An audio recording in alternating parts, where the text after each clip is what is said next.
Excuse me, I'd like to make a donation to tonight's fund. The woman speaking wore a simple black dress, understated earrings, and flat shoes. She stood in the middle of one of Charlotte's most exclusive charity galas, surrounded by crystal chandeliers, old money, new money, political influence, and people accustomed to being treated as important. Preston Vale, Billionaire Chief Executive Officer of Pinnacle Development Group, looked at her extended hand as though it were something unpleasant. He barely touched it. Then he slowly wiped his palm down the front of his expensive jacket. Once, then again. His face tightened with disgust. God, that's revolting. He turned toward the people gathered around him. Someone clean where she touched.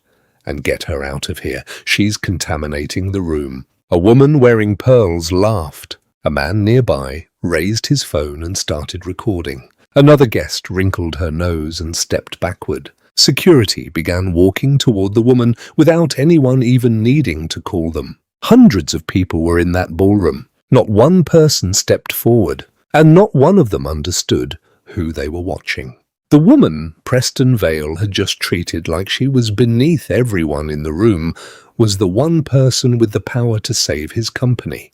By the end of what followed, he would understand that respect is not something you reserve for people after you discover what they are worth. Earlier that day, Serena Whitfield woke before sunrise the way she had done for most of her adult life. No alarm was necessary. Her body simply knew when morning had arrived. Her townhouse sat on a quiet street in Charlotte. Nothing about it screamed wealth. It had 3 bedrooms, a modest kitchen, and a small garden in the back where Serena grew tomatoes, basil, and herbs with her own hands. The kitchen smelled of fresh coffee and warm cinnamon oatmeal. Anyone walking in from the street would have had no reason to guess that the woman standing at the counter was worth roughly $4 billion. Serena wore a faded university sweatshirt while scrolling through documents on her tablet. Financial statements, market projections, construction schedules, legal memoranda, and one term sheet that mattered more than everything else on the screen. A proposed investment of $2 billion. That money was intended for a massive mixed-use development called the Colton District. The project belonged to Pinnacle Development Group, and Pinnacle belonged, in every practical sense, to Preston Vale. Serena had never met Preston face to face. The investment negotiations had been handled through attorneys, senior executives, intermediaries, and conference calls. Preston knew that an investment company called Apex Horizon Capital was considering backing his project. He knew Apex Horizon controlled enough capital to rescue the Colton District. What he did not know was that Apex Horizon's founder, chief executive officer, and controlling decision-maker was Serena Whitfield, a black woman who had grown up in public housing in Baltimore. Serena intended to keep it that way for one more evening. Her phone rang. Camille Archer, chief of staff, closest friend, and, when necessary, the sharpest voice in Serena's entire organization. "You're really going through with this, aren't you?" Camille sounded half amused and half worried. "I need to see who he is when he thinks nobody important is watching," Serena said. "Not the boardroom version. Not the version lawyers prepare. The real man. And what happens if the real man is exactly what people have been whispering about? Then we save ourselves $2 billion. There had been rumors around Pinnacle for years. Nothing clean enough to put on the front page. Nothing simple enough to prove with one document. But there were patterns. Former employees talked quietly about people of color being passed over for promotions. Minority-owned firms lost contracts for reasons that never seemed specific. Some workers described a company culture that made them uncomfortable but difficult to challenge. Serena did not invest billions based on gossip. She wanted evidence. She wanted to observe behavior herself. The charity gala gave her exactly that opportunity. The Charlotte Housing Foundation event was one of the city's biggest fundraising nights. Hundreds of guests attended in formal clothes. Old money shook hands with new money. Business leaders posed beside non-profit directors. Politicians smiled for cameras. Everyone spoke passionately about affordable housing. Serena had already donated $5 million to the foundation, quietly, anonymously. She had declined a prominent donor nameplate. She had asked the organizers not to announce her from the stage. "Put me on the general guest list," she told them. Nothing special. Camille had thought the idea was ridiculous. You're giving them $5 million and sitting in the back like an intern. Serena smiled. I want to see how they treat someone who arrives without a title attached to her name. On the other side of Charlotte, Preston Vale lived in a world built from marble, glass, polished wood, and carefully managed appearances. His estate had 7 bedrooms, a private wine cellar, and a circular driveway wide enough to hold a line of luxury cars. He drove a Bentley Continental.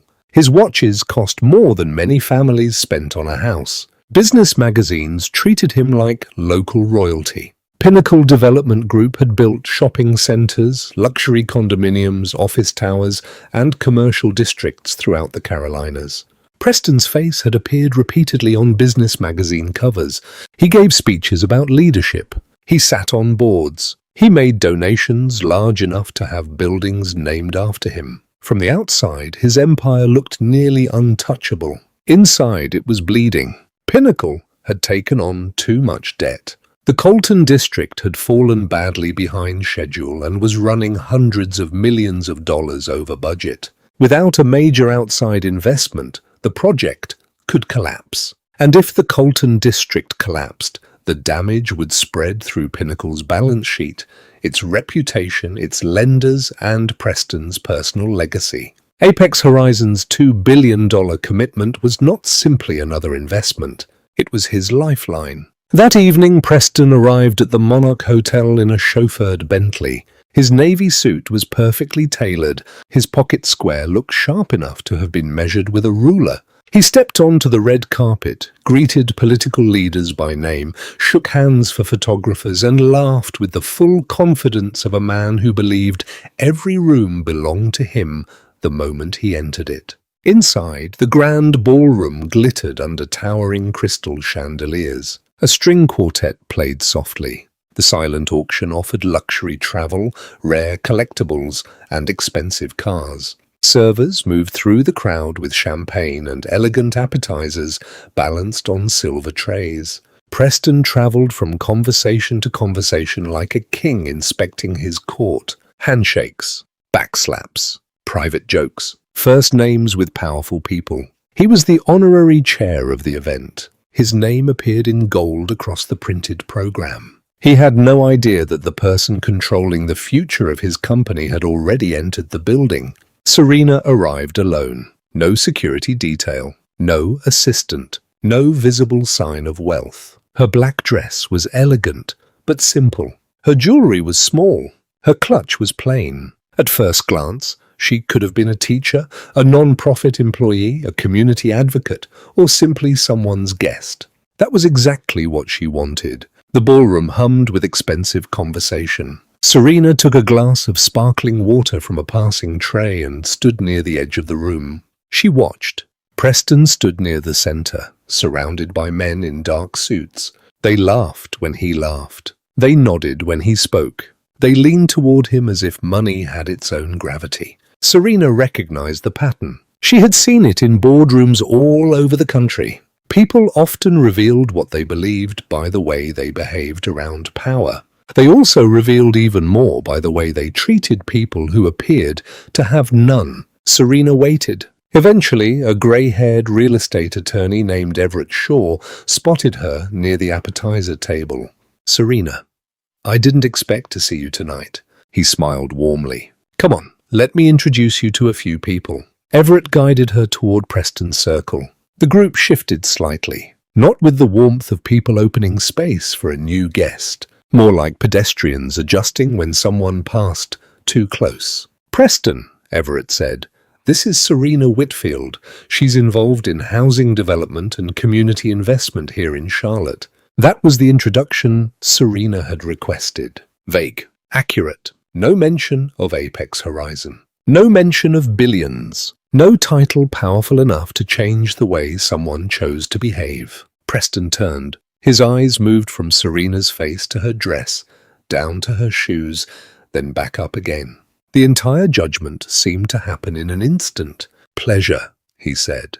His voice made it clear he did not mean it. He extended only part of his hand, offering his fingers instead of a full handshake. Serena took his hand firmly and looked directly into his eyes. "Wonderful to meet you, Mr. Vale. I've heard quite a bit about the Colton District project." Preston pulled his hand away. Then, in full view of everyone around them, he slowly wiped his palm down the front of his jacket.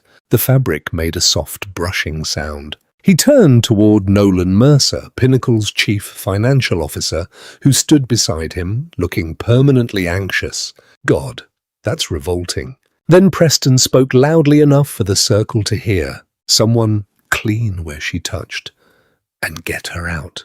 She's contaminating the room." Nolan's face lost color. His mouth opened slightly, but no words came. A woman in a red gown nearby raised her eyebrows and smirked. A man beside her laughed. He did not even try to hide it. A young black server was passing with a tray of champagne. He froze. His fingers tightened around the edge of the tray until his knuckles turned pale. He had heard every word. Serena noticed him. She gave him a tiny nod. Nothing dramatic, just enough to say, "I heard it too.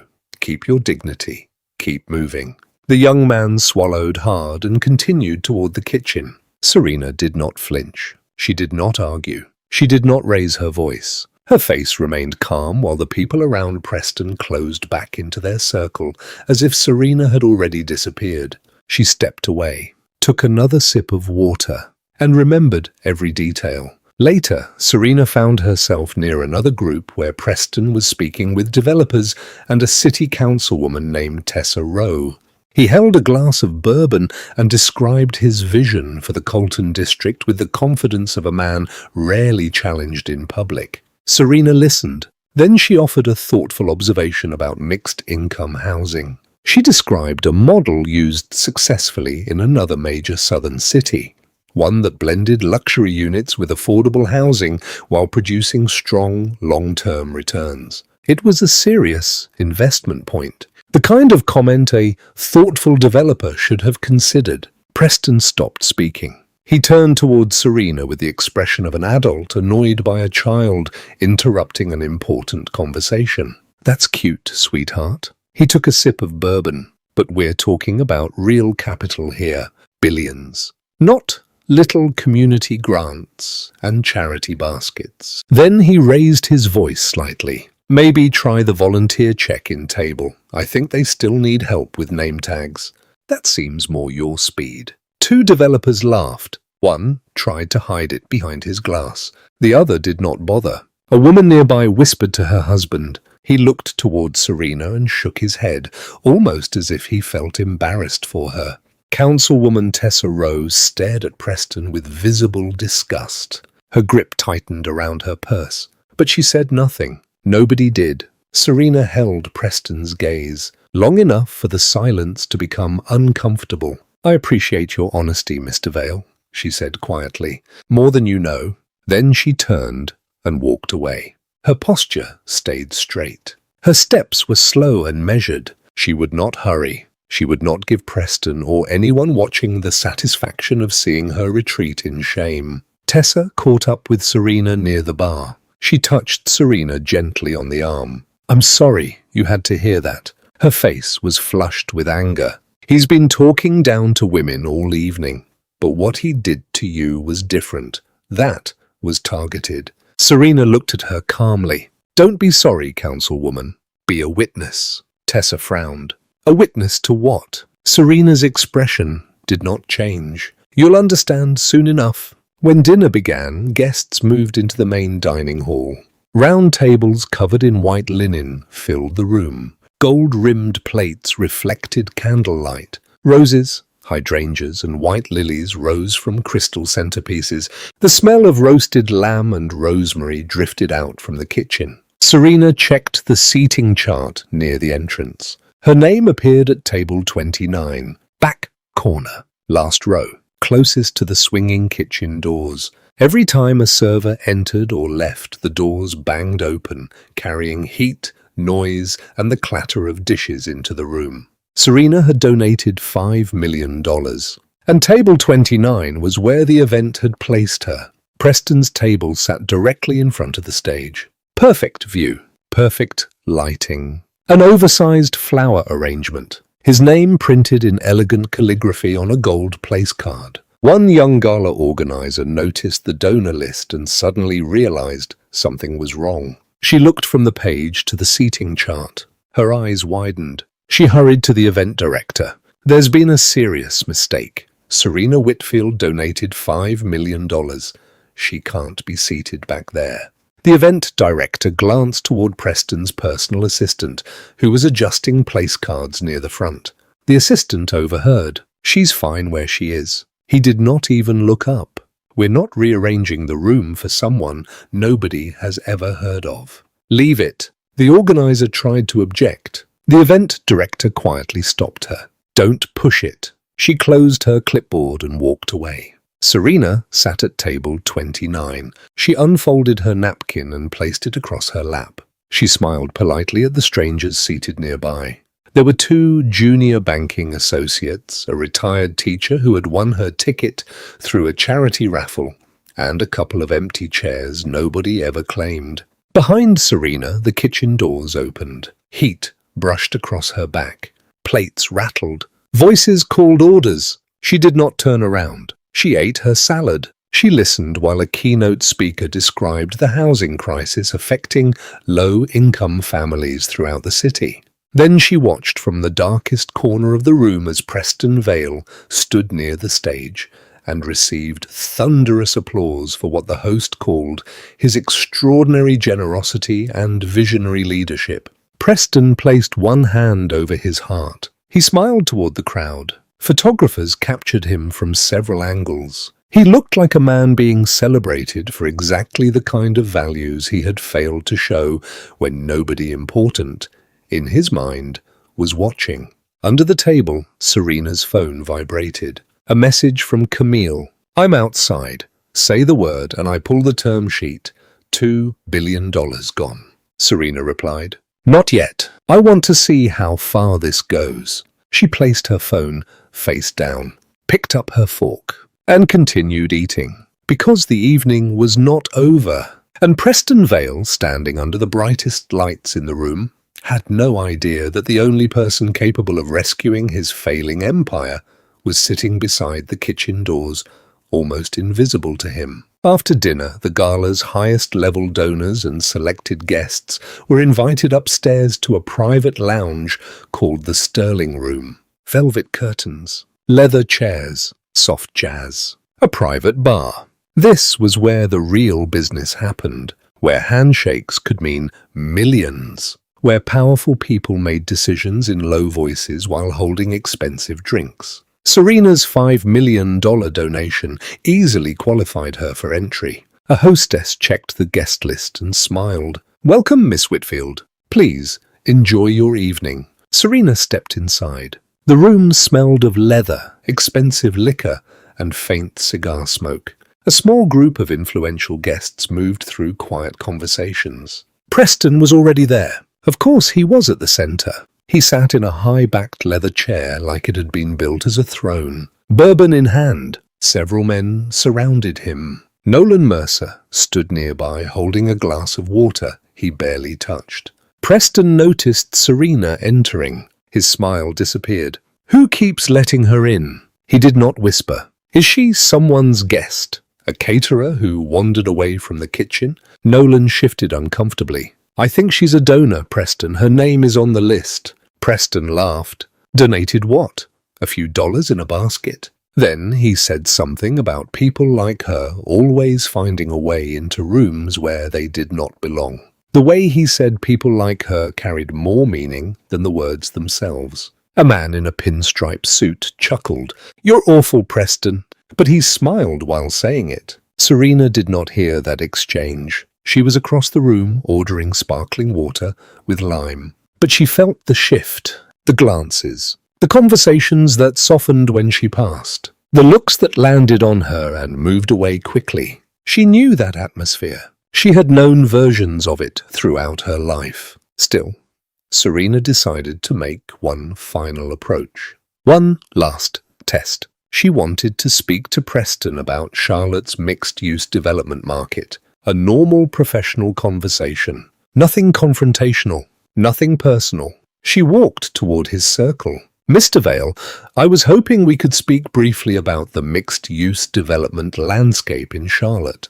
I've been following the Colton district and I'd be interested in hearing your perspective on... Preston raised one hand, palm outward, like a traffic officer stopping a car. Let me stop you right there. The room quieted almost instantly. Faces turned. Preston uncrossed his legs and leaned forward. I don't know who you know. I don't know how you got in here. And honestly, I don't care. His voice was calm, controlled, almost bored. That made the cruelty feel even colder. I'm not in the mood for whatever little pitch you're planning to waste my time with. He paused. There are people in this room who actually move markets. People who actually build things. People who matter. He gestured toward the men around him. You are not one of them, and you never will be. So do everyone a favor. Go find the volunteer table, take a gift bag, and call it a night. Someone behind Serena gave a low whistle.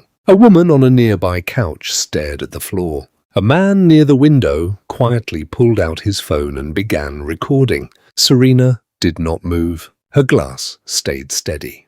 Her eyes remained on Preston. She looked at him the way someone looks at a problem whose answer has already become obvious. I appreciate your time, Mr. Vale. Her voice was quiet and firm. Then she turned to leave. Preston could have let the moment end there. He chose not to.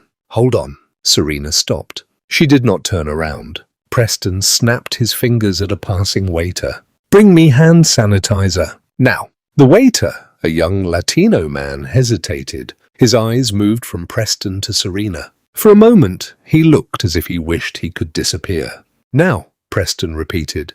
The waiter reached into his apron and handed him a small bottle. Preston took it. He pumped sanitizer into his palm several times, loudly, deliberately. Then he rubbed his hands together with exaggerated care. He held them up as if preparing for surgery. You can never be too careful. Some stains don't come off easily. The room reacted. Not with outrage, with laughter.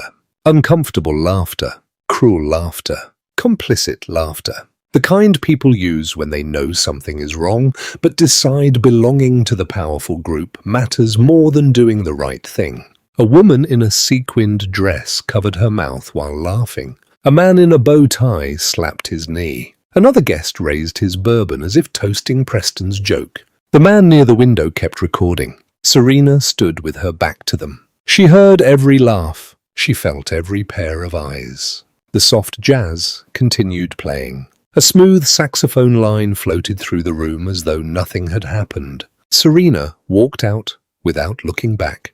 The door closed behind her. In the hallway, she stopped. She leaned lightly against the wall and closed her eyes. Not because she intended to cry. Serena had endured men like Preston before. She closed her eyes because she was making a decision worth $2 billion, and she wanted no doubt in her own mind. When she opened her eyes, she took out her phone and called Camille. Camille answered immediately. What happened? Are you okay? Serena spoke calmly. Pull the term sheet. Silence. Then Camille asked, all of it. Every dollar. The full $2 billion. Prepare the withdrawal notice and deliver it to Pinnacle's legal team first thing. No delay. Camille exhaled slowly. Consider it done. And Camille? Yeah? Find the young organizer who noticed the seating mistake. Tell her the woman at the back table would like to meet her for coffee. I want to support the next several galas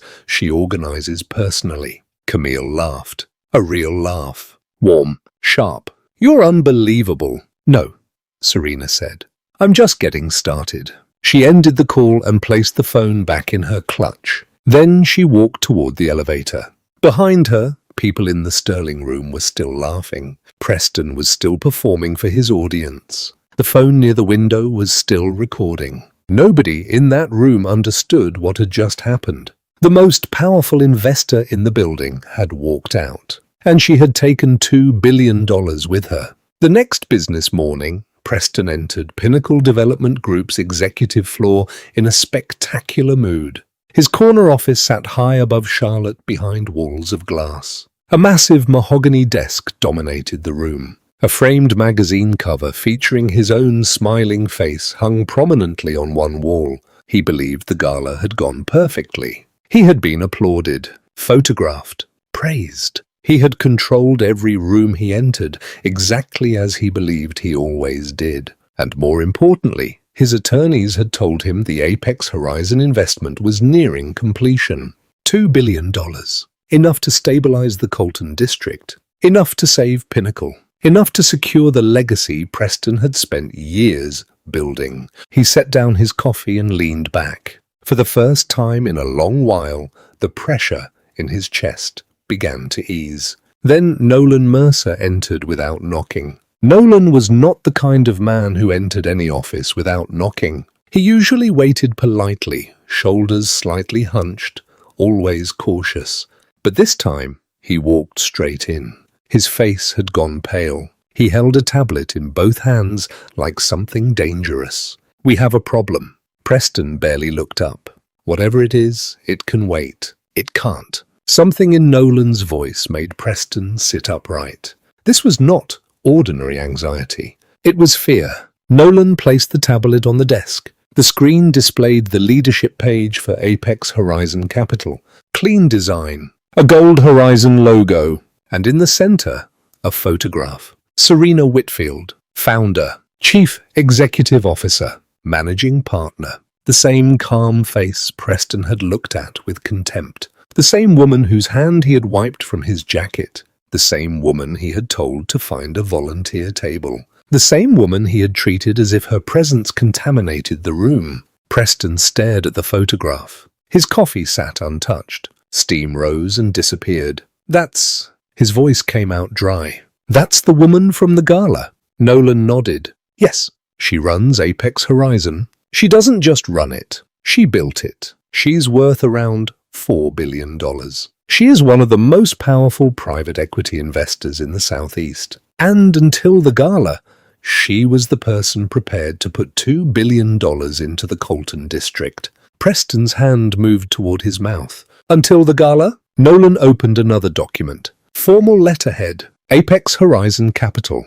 Addressed to Pinnacle's legal counsel. The language was precise. No insults. No emotion. No dramatic accusations. Apex Horizon Capital was formally withdrawing its entire $2 billion commitment to the Colton district. Negotiations terminated. Preliminary agreements cancelled. No further discussions planned. The notice had been issued on Serena Whitfield's authority. Preston read it. Then read it again. "Call her." His voice dropped. "Get her on the phone right now." Nolan had already tried. He had called Apex Horizon and eventually reached Camille Archer directly. "What did she say?" Nolan swallowed. "She said Miss Whitfield instructed Apex Horizon to withdraw the full $2 billion commitment immediately. She said the written notice had already been delivered." "That's all?" "No." Nolan looked down. "I told her there had to be a misunderstanding. I said you didn't know who Miss Whitfield was. I said if you had known..." Preston looked at him. "And?" Camille said that's exactly the problem. You didn't know who she was, and you treated her that way anyway. Then she ended the call. The office fell silent. Far below, Charlotte continued moving. Cars crossed intersections. People opened shops. Dogs were walked. Coffee was poured. And high above the city, Preston Vale sat behind his massive desk staring at the face of the woman he had humiliated. The only person who had been willing to rescue his project. His phone vibrated. A message from Pinnacle's public relations director. "Have you seen social media? We need to talk immediately." Preston opened his phone. He searched his own name. The first thing he saw was a video. Short, clear, already viewed millions of times. He pressed play. There he was, in the Sterling room, snapping his fingers at the waiter, demanding hand sanitizer, rubbing it across his palms, smiling. You can never be too careful. Some stains don't come off easily. The comments were multiplying faster than he could read them. The video spread across social platforms, then television, then national news. Within a very short period, Preston Vale became famous for a reason he had never imagined. Business programs replayed the footage beside polished photographs of him accepting awards. Newspapers reported on the racist incident at the Charlotte Gala. The contrast was brutal. The public image Preston had spent years constructing began collapsing against a few seconds of his own behavior. Then the financial consequences began. Pinnacle's publicly traded subsidiary fell sharply. Investors called emergency meetings. Board members who had spent years quietly collecting dividends suddenly demanded answers. Lawyers were pulled into urgent conference calls. Other financial partners in the Colton district began reconsidering their commitments. A pension fund withdrew. Another major investment group pulled back. Their letters referred to reputational concerns and changing risk assessments. Nobody needed to explain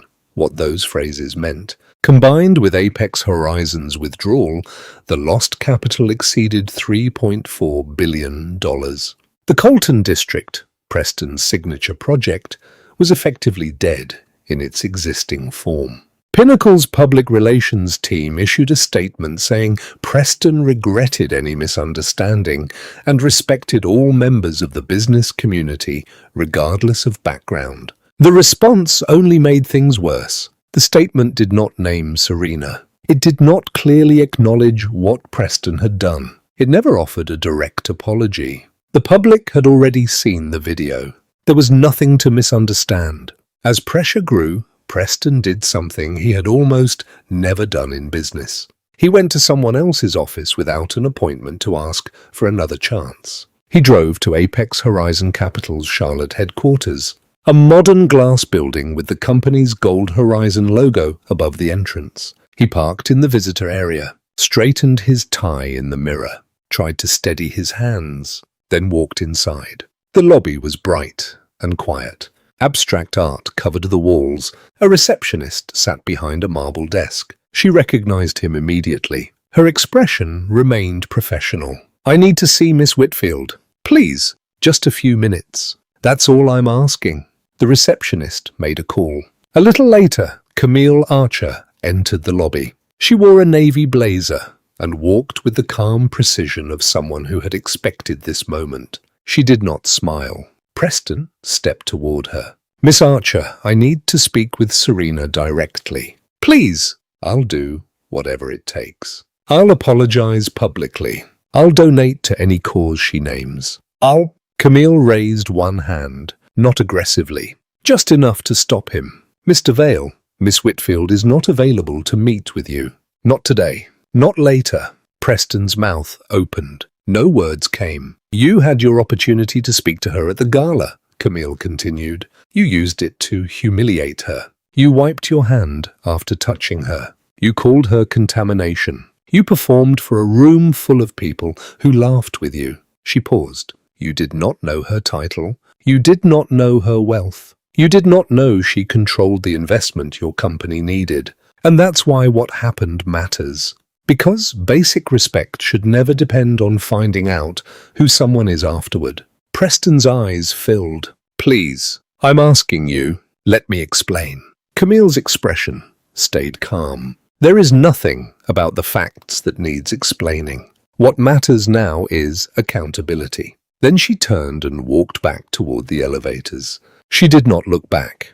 Preston remained alone in the lobby. The receptionist looked down at her screen. A security guard quietly shifted his attention toward the doors. Outside, a photographer captured Preston leaving, shoulders lowered, tie loosened, face drained. The image appeared in the news. Soon afterward, Pinnacle's board convened an emergency meeting. The vote was unanimous. Preston Vale was placed on indefinite administrative leave while the company investigated his conduct and the financial damage associated with it. Nolan Mercer became interim chief executive officer. One of his first actions was to release a direct written apology to Serena Whitfield by name. No excuses. No vague language about misunderstanding. No attempt to minimize what happened. But the viral video turned out to be only the beginning. An investigative journalist named Julian Cross had already been researching Pinnacle for months.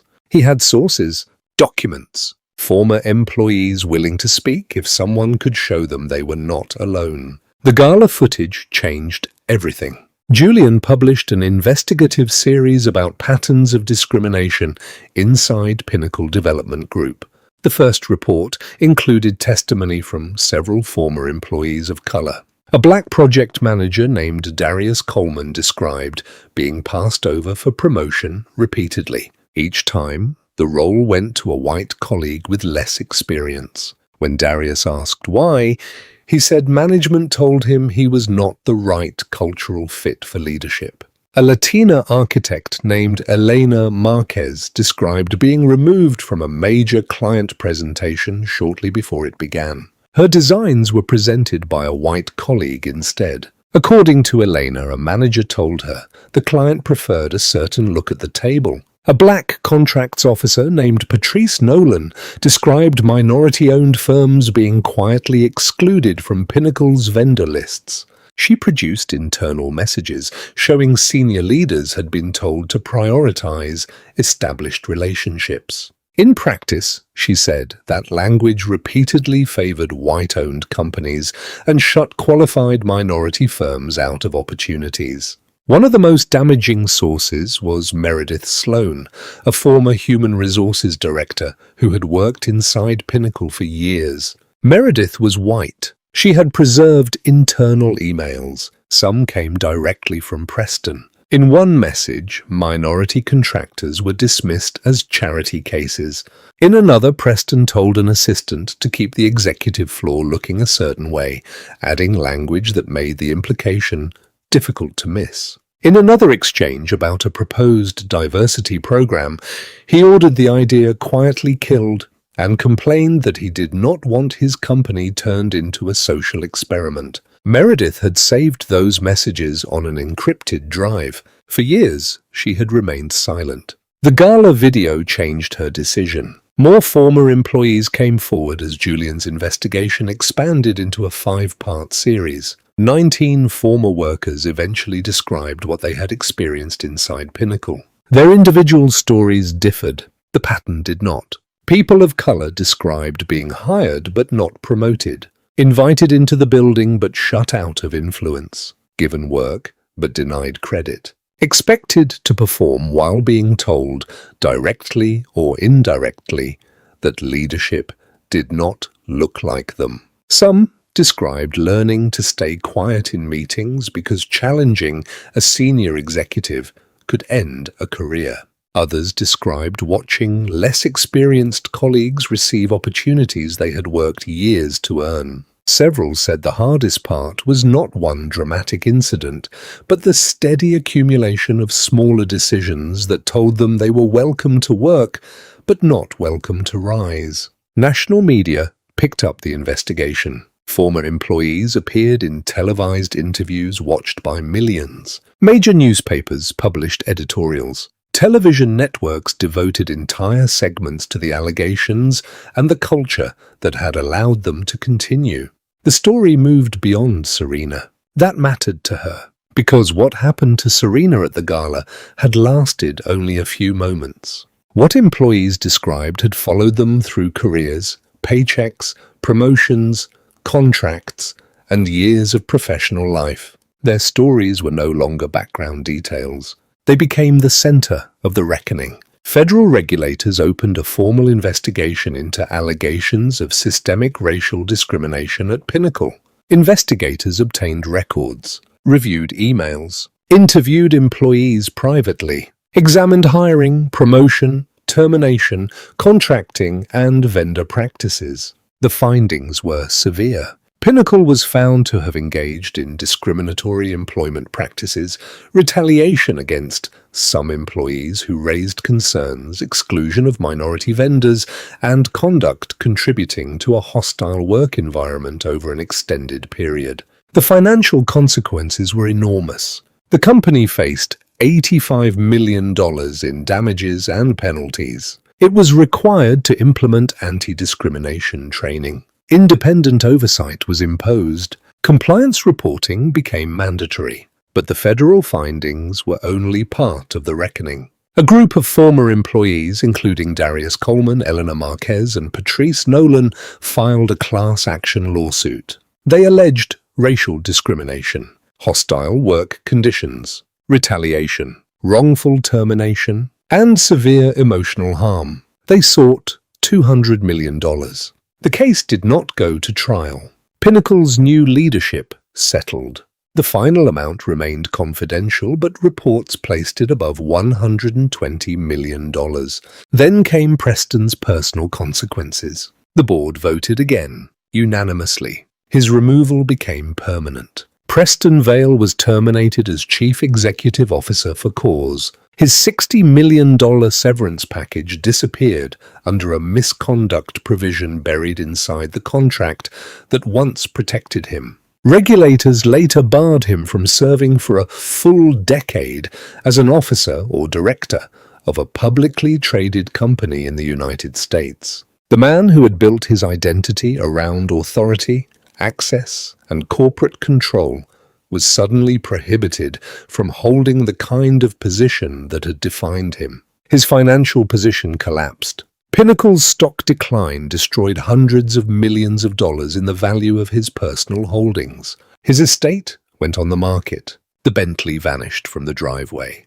The symbols he had once used to prove his importance began disappearing one by one. Serena never celebrated his downfall. She issued a brief public statement. What happened to me at the gala was one moment. What happened to Pinnacle employees was a pattern that harmed people for years. That is where accountability must be centered. Please listen to the people who carried this burden longest and most quietly. The statement spread widely. News anchors read it. Legal experts discussed it. Community leaders quoted it. But Serena was not finished. After the old Colton district deal collapsed, she returned to the project. Not with Preston, not under the original terms. Apex Horizon negotiated an entirely new structure with Pinnacle's new leadership and city officials. 40% of construction contracts would be reserved for minority-owned firms. 30% of residential units would be designated as affordable housing. A community oversight board would have real authority over major design decisions.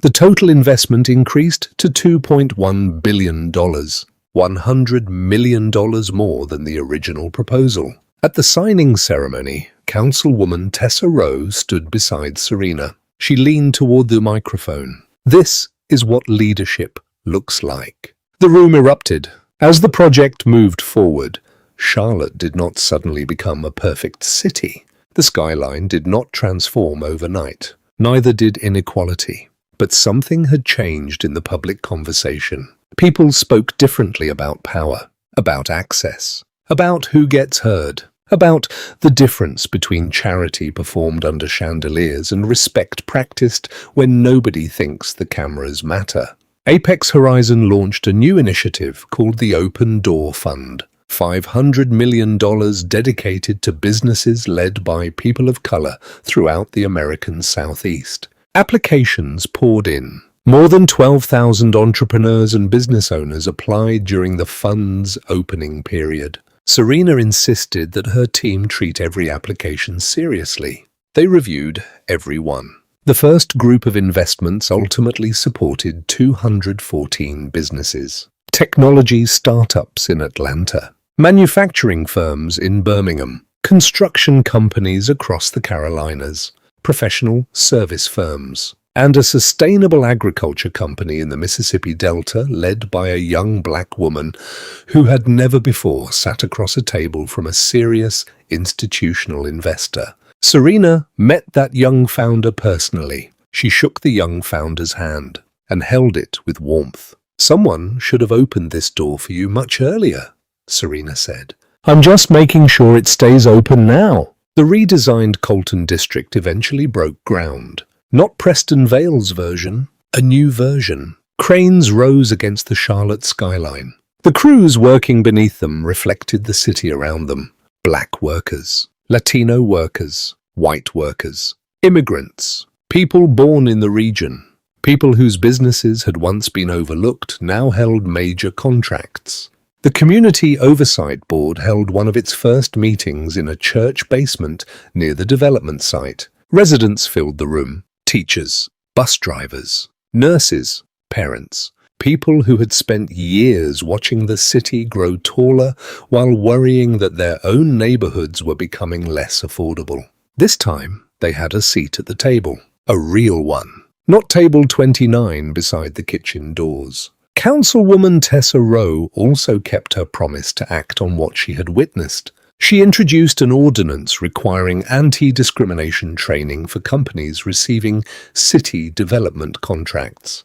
The measure passed. The press tried to nickname it after Serena. Serena asked them not to. "The rule does not belong to me," she said. "It belongs to every person who has ever been made to feel small in a room full of people who should have known better." The former Pinnacle employees used their settlements in different ways. Darius Coleman opened a project management consulting firm. It soon won a city contract. Eleanor Marquez started her own architecture studio. One of her first major projects was a community arts center in a neighborhood where expensive development had once threatened to push long-time residents out. Patrice Nolan chose a quieter path. She founded a non-profit that helped minority-owned construction firms understand the complicated bidding process for major development projects. She called it Level Ground. The organization helped businesses discover opportunities they might never have known existed. Within its early growth, Level Ground helped 63 minority-owned firms win contracts they might otherwise never have known how to pursue.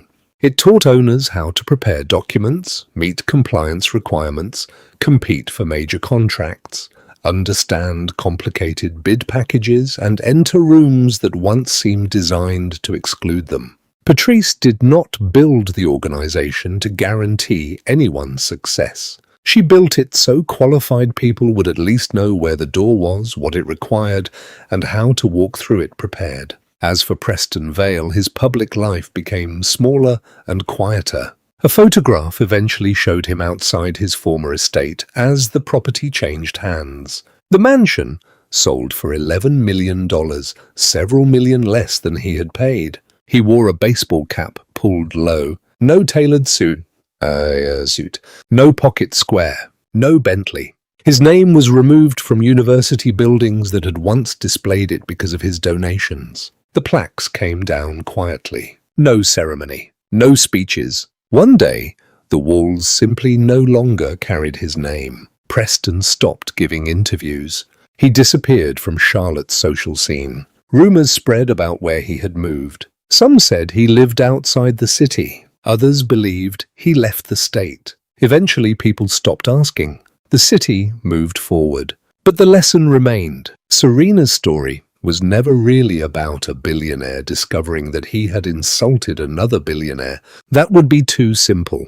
The deepest point was exactly the opposite. Preston's behavior was wrong before he knew Serena controlled $4 billion.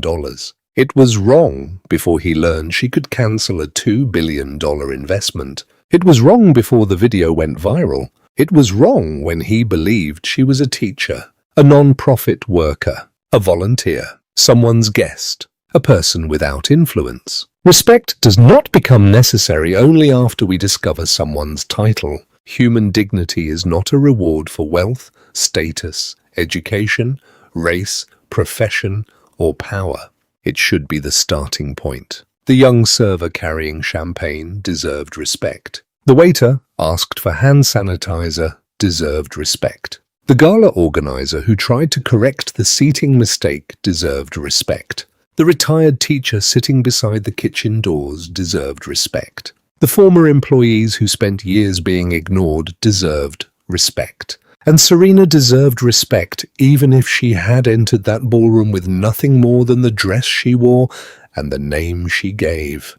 There is also another lesson hidden inside the story. Silence is a choice. Not everyone in those rooms behaved like Preston. Some people were clearly uncomfortable. Some looked ashamed. Some knew what he said was wrong. But most remained quiet. A few even laughed because it felt easier to stay close to power than to risk standing against it. That is how harmful behavior often survives. Not only because one person acts badly, but because too many others decide the moment is not their responsibility. Tessa Rowe initially stayed silent. Later, she chose differently. She became a witness. Then she helped turn that witness into action. The young organizer noticed a wrong and tried to correct it. The man with the phone recorded what others might later have denied. Former employees who had carried painful experiences alone eventually spoke. Meredith Sloan opened the files she had saved. Each choice mattered.